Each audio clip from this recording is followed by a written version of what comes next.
Hey Nicholas, how you doing? I'm good. How are you? I'm good. Good to see you. You as well. How have you been? Good. I've been good. Um, yeah, I mean, I've just been working on a short film actually. Oh yeah? What? Tell me about it. I don't know if I can say too much, but basically, it's a film that was shot in North Carolina, we're both from, and I met this editor while working on a Hulu film that's going to be coming out over the summer, hopefully, or later this year.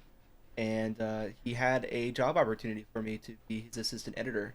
And it's this really cool film about this woman who is hunting a beast in the woods that is stalking her kids. So I think it's gonna be really cool, and it kind of has the vibes of uh, A24 film, The Witch, which I really like, and I think it'd be really something special. That's awesome. Yeah. I know you're really into like horror films and anything related. So, Yes. I like him a little bit too much, I think. well, Oh, it's too many horror films.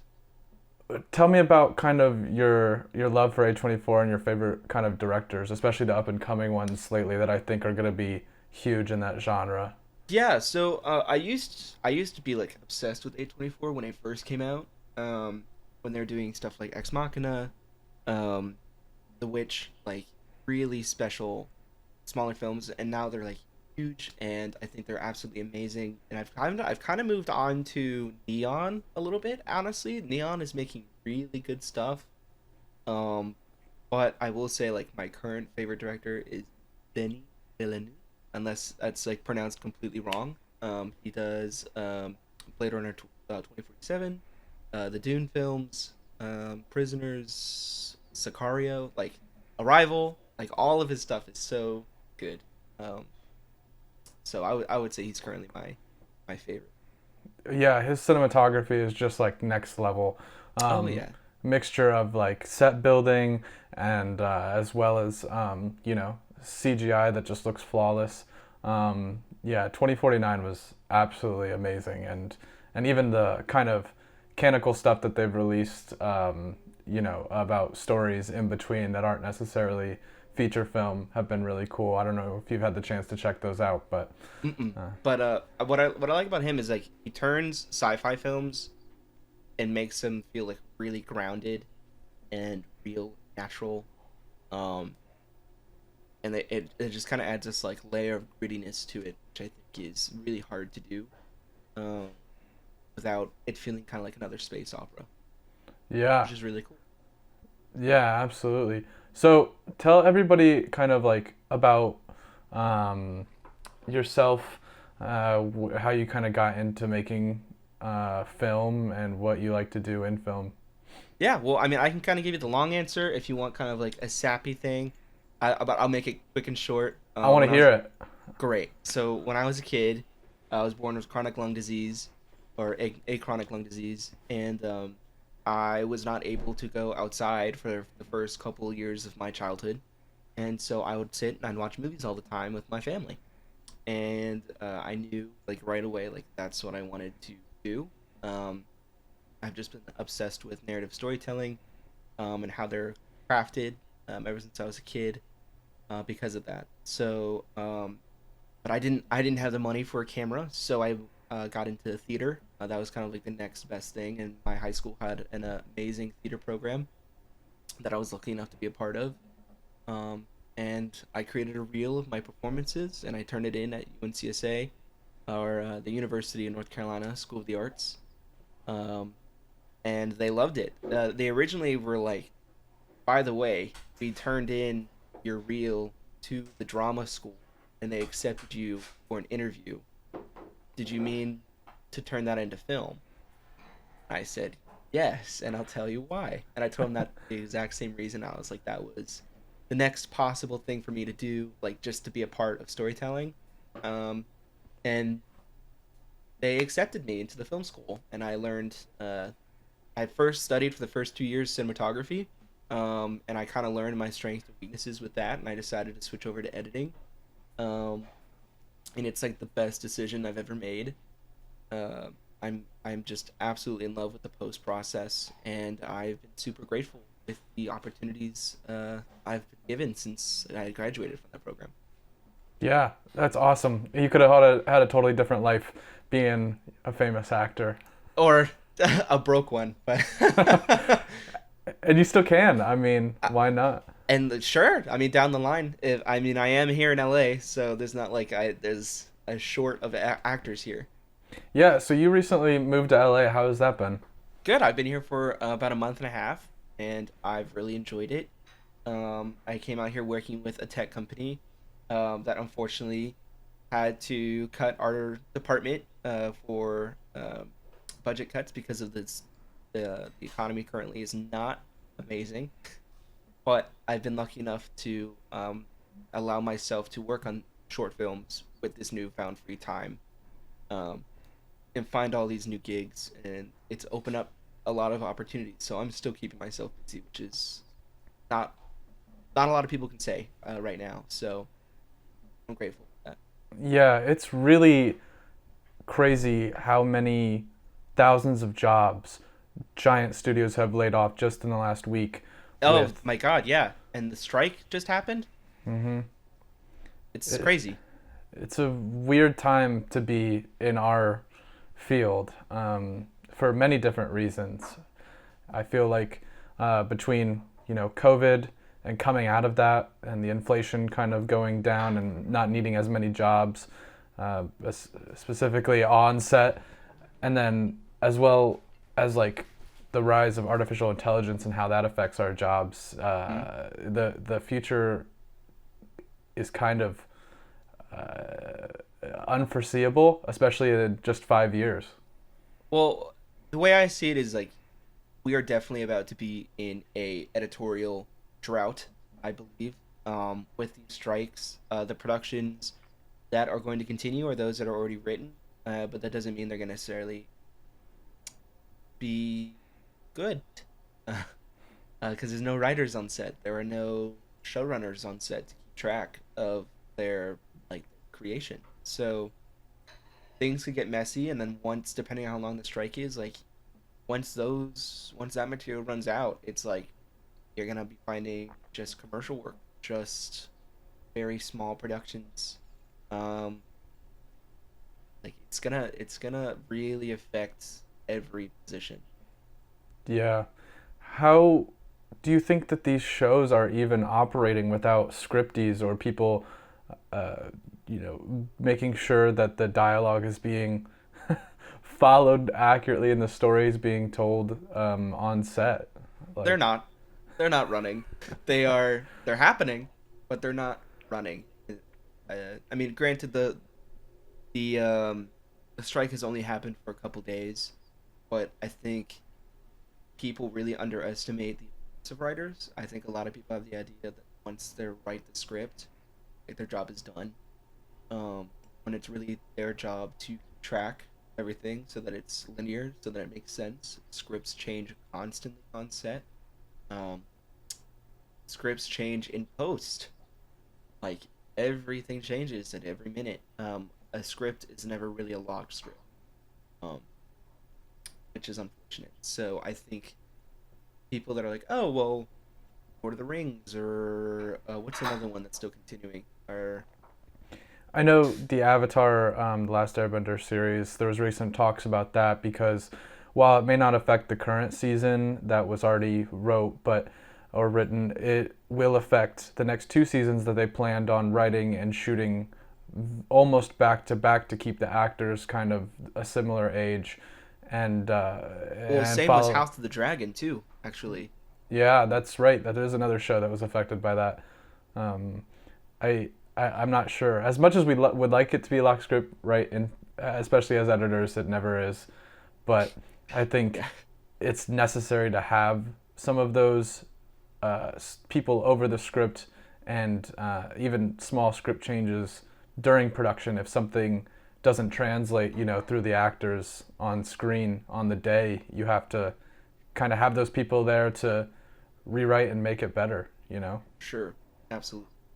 Um, so I hope the writers get what they want. I hope they get what they deserve.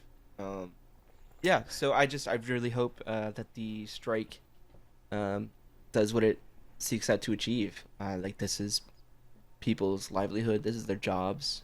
It's extremely expensive out here, and um, the fact that these companies make so much money, and the people that actually create the thing that is making this company so much money is not letting that those crew members really see any of that. Um, Sucks. It's not fair, and so yeah, I hope it all goes well.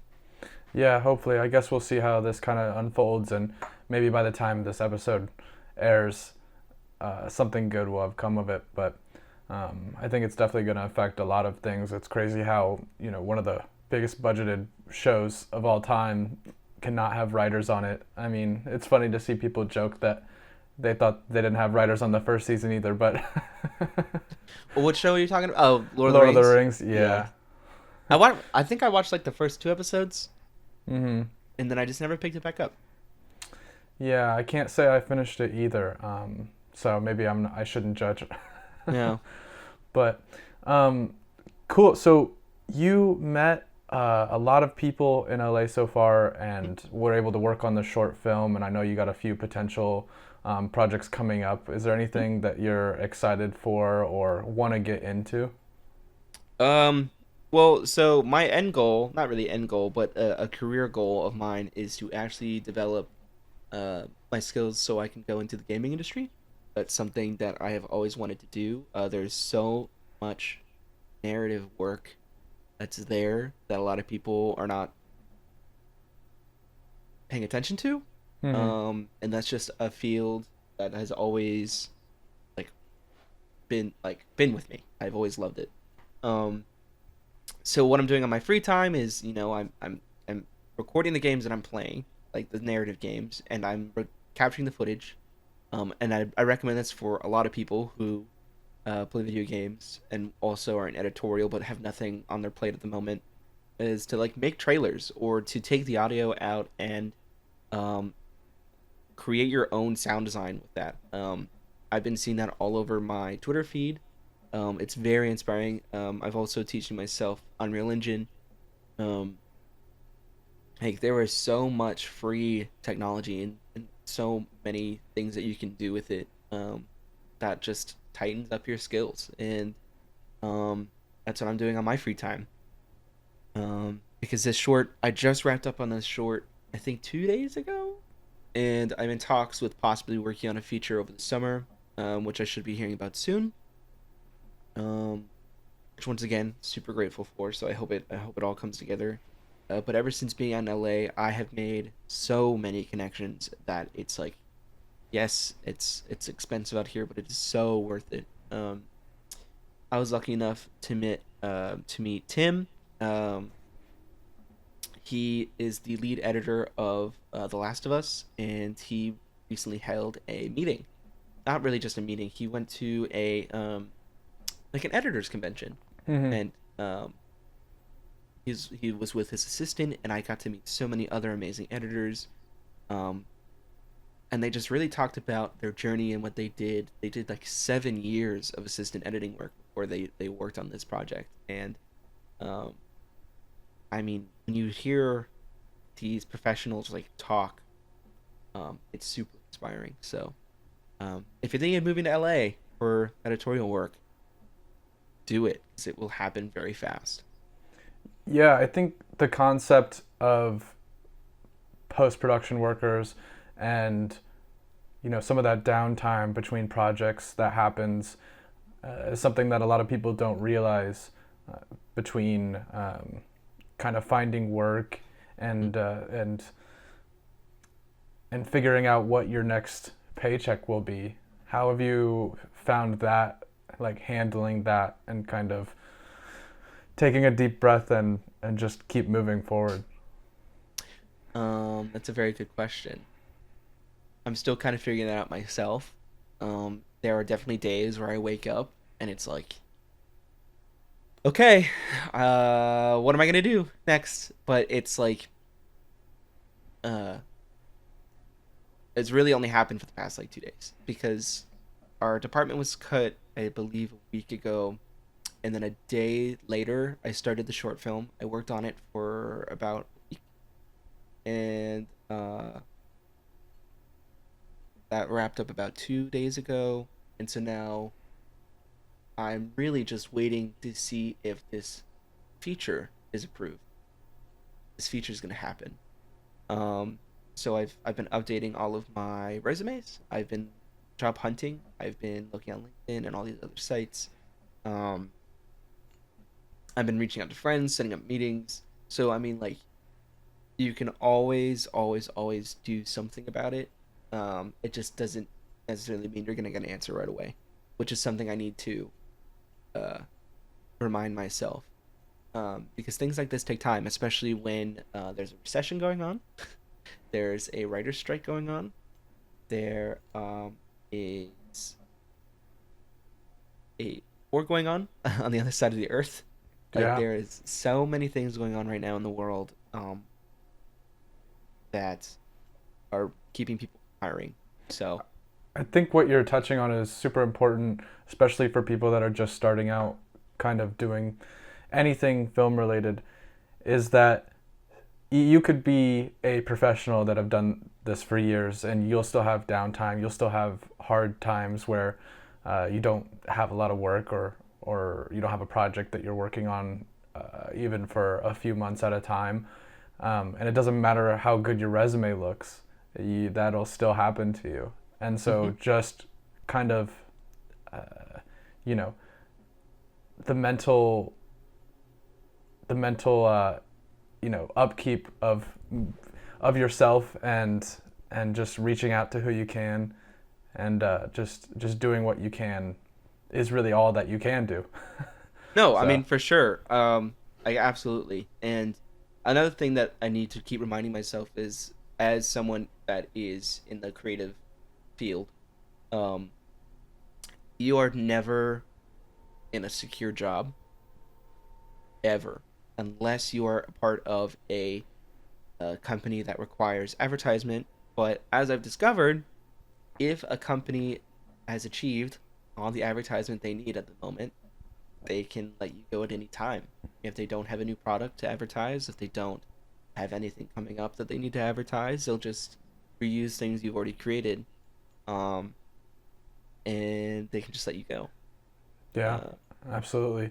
So how have you found the differences between working at a commercial job, doing a lot of day to day stuff, really quick spots, 1 minute here one day, another 1 minute spot another day, and that kind of repetitiveness compared to working on narrative projects where it's a lot more creative freedom, and you could spend an entire week on a 10-second segment, a 30-second scene. How have you found the differences between those two, and what do you kind of prefer? I can tell you right now confidently, I prefer narrative. Mm-hmm. Um, I enjoyed the paycheck. I enjoyed the security that I felt while working in like a corporate um, setting. But my main issue was it didn't feel like a creative space. It felt like editorial demands.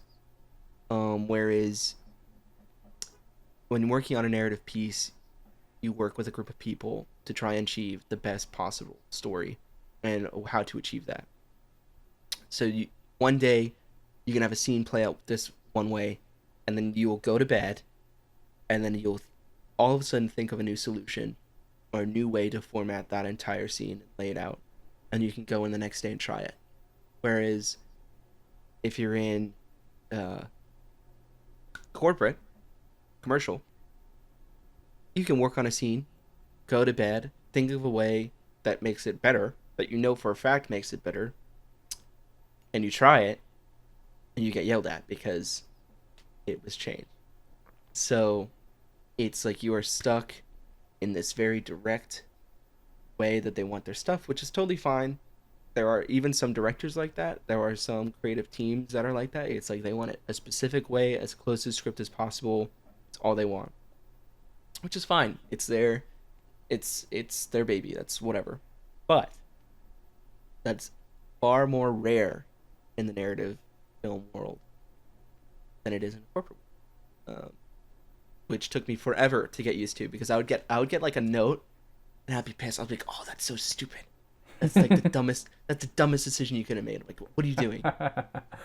And then I'll do it and I'll be like, it was fine. It was fine. Whatever. Um, But something you said is super important though, because I mean that is the way in the narrative world sometimes too. I mean, a director's vision is a director's vision. You have to make those notes happen, even from some producers. You have to make those notes happen, even if you don't necessarily agree with them. But there is a level to narrative where, with a scene, something just feels right. You can tell, and especially if you're like an in-tune editor, you know that the way that you cut this dialogue and you cut this scene, it's what feels right. It's what feels natural. What would play out in a movie. With corporate, it can be very non uh, non-structured like that, where you can show a product here and have a transition here and cut to this and cut to this every 5 seconds, and it can be a whole jumbled mess of just different decisions that kind of go into it unless you really have a strong, kind of pre-production script to go off of. for So sure. And even if in some cases, I've seen like you can tell a corporate team like how production works, the flow, and they'll go okay, and then they don't follow it. It's like you'll get to your final cut, and then they'll want to change the whole thing, and then you'll have to start over. Then you have Final Cut version 18. So it's like it's very different, and it's like what do you prefer? At times, like if you need to go into that corporate world and do commercial to secure a paycheck so that you can make rent, eat food, like do it. Like don't be like, wow, that sounds miserable. Like I don't want to work. For me, like what got me through it is it was helping me a lot in a new city I've never been to, but also it's building a resume. It's helping me work with my skills. It's helping me learn how to talk to people I don't necessarily agree with. It helps me just focus purely on my editing skills and myself. And I learned a lot from that job, yeah, which because it's a different animal. It's a different exercise, right? it is. Of how you work out that creative muscle. And I definitely recommend it to anybody who is doing anything film related to at least work on different things in different areas that you normally wouldn't. You don't have to go down one specific path, but you're right. You can end up having a file that at the end of it says final, final, final. You're Yeah. Yeah. you're up at 2 a.m. with your 30th export for the night. And you said something really important, which is like to work on things that you're not used to. Uh, Already at the start of my career, I've worked on commercials. I've created commercials. I've created logos. I have gone into uh, video game trailers. I have done um, technology advertisements. I have worked on horror films. I have worked on dramas. I've worked on a comedy. I've worked on an animated film. Like, be as broad as you can be, and you'll be in a really good place. Yeah, see, that's really important to recognize. It's really easy to get caught up in, oh my gosh, I don't have work right now. I'm not worth anything. I'm not producing anything. Especially to what we do, it's like I'm not making content, and so I'm not benefiting to anybody or myself. I'm not making money right now. But like all of those different experiences that you just talked about, the different types of projects that you've been able to do in your career already at 23, 22. 23. Yeah, it's amazing what you can do if you just keep going. You don't Hmm. lose that momentum. So, Yeah, totally. all right. So, the number one question I always have to ask editors, it's so silly. What is your favorite software and why? Mm. Hmm. Hmm. In college, I was brainwashed to say it was Avid Media Composer. Brainwashed. I was brainwashed because I was like, oh, the film standard professional. Like, oh my god, I love it. Oh, it, but that's not really the case anymore. Um, because I'm not working on any major films. I still try and like keep up with Avid and learn it. But I've been moving to Premiere. Everybody, all these companies that I've worked for, all these short films, they use Premiere. I think it's just for cost, but also it's very flexible. Um, and it does pretty much everything that you need to do. Um, so I moved to Premiere. I'm a huge fan though of Pro Tools. I love Pro Tools. Um, I'm using it right now. You can see like right here to record this. Um, I just think the layout of Pro Tools kind of works in the way that my brain kind of processes, laying out things. Just the whole UI is just like very much how I piece together all the puzzles, or the whole puzzle of audio engineering, anything. The track layout, just the way it operates. I absolutely love Pro Tools. I think the most. well, I've learned that I need to learn Reaper if I want to go into gaming. Okay. They use Reaper all the time for video game audio implications, or not implications. I'm blanking on the word. I said the word wrong. It's totally fine. To be brought into video games, that word. Um, but implementation, There you video go. game audio implementation. I'm a smart guy. Um, so I need to learn that. So if I find Reaper to be better than Pro Tools, I'll let you know. Yeah, definitely. I'm always open to learning new software, even different plugins that they've been releasing lately, like, um, ambisonic plugins for VR in Pro Tools are super interesting. I think a lot more of that virtual reality and 3D space type of stuff will be almost necessary to do our jobs in just a few short years. Do you really think VR is going to take off? I do. It's interesting. Maybe not the way that we see it will as of right now, but I think movie experiences at home will get even more immersive, and people will start wanting more of that kind of 3D VR space. I could see Oculus kind of merging with home theaters in a way. Hmm, Um, interesting. yeah, but I don't know. I guess we'll see. It's exciting that it's all kind of unforeseeable, but it's also scary, right? You just gotta stay up to date and keep learning, but that's a good thing. Yeah. I don't really find it scary because I think what we've seen through time is like people think like way far ahead than what's actually going to happen. Like for me personally, I don't think VR is going to be as huge of an event that people think it's going to be. Mm. Um, because not only are the headsets like pretty uncomfortable, they're pretty impractical, they're pretty expensive with a very limited library. Mm-hmm. And I think these companies are going to see that it's limited and not producing the sales that they're hoping they are. Um, like every single headset I've seen come out, except for Oculus when they launched with the after not after the Alex game, um, have not met sale predictions like Mm. once. I could be completely wrong, but every article I feel like when a new headset comes out, they're like sales are underwhelming after like 1 month of release or like whatever. And so Yeah. I think these companies are gonna see that and not want to put like millions of dollars into these movies to have a full theater, be in this VR event. I feel like it's gonna be very different. I feel like it's very difficult to sell that. So like in like 6 years, maybe, Mm-hmm. maybe like 25. like a project will come around. I mean, I'm sure actually within the next 10 years, a project shot in with a VR tool, like a full feature film will happen for sure.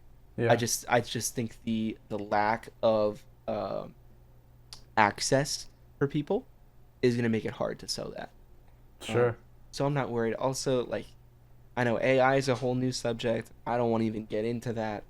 I feel like We'll save it for there. the next time. We'll have you on Yeah, again, and we can talk about that. I'll have a full episode dedicated to that because that is a completely different topic in itself. yeah, But well, thank you so much for doing this. It of was course, great to see you, like always. And sure. I'll make sure to link all of your stuff down below so everybody can check you out. And yeah, everybody stay up to date with Nicholas, and hopefully keep an eye out for that feature film that you'll be starting soon. Yes, I hope so too. I think it'll be a ton of fun. And I'm excited for it to be my first professional um, assistant editing feature gig if it happens. So that's really big for me. You'll do great. I know it. So thank you, Yeah. No, thank you, man. of course. I'll talk to you later. All right, take care. Yeah, talk to you later. Have a good one.